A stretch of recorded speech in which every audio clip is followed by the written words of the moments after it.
Hello, this is Mr. Heap here, and I am going to give you a quick little warning about using a goto in a function. Now, some people put a lot of goto, like t.goto, and it points all throughout a function. And if you do that, the function won't be able to do much other than do exactly exactly, except for doing just one picture. So here I just put in one goto so you can kind of see what happens. Now first I'm going to draw this. Nothing quite happens until I call it up, car.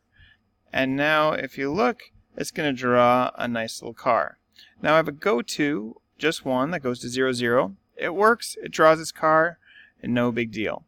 But now if we put it in a loop where we draw a car and then move it off to the side, and then we draw another car. Let's see what happens here. We draw our car, and then we go off to the side, we start drawing another car, and then it goes back to 0, 0. But we wanted it to finish the actual car. So this is not doing what we want it to do.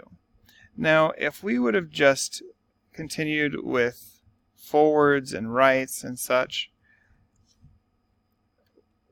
it would still draw our car, but now when it's done, we can move it to a new location and it will draw our car without having to be tied down to the point 0, 0. So here we could fill our page up with as many cars as we want, and it really won't, we won't be constrained because it doesn't have a goto in the entire function.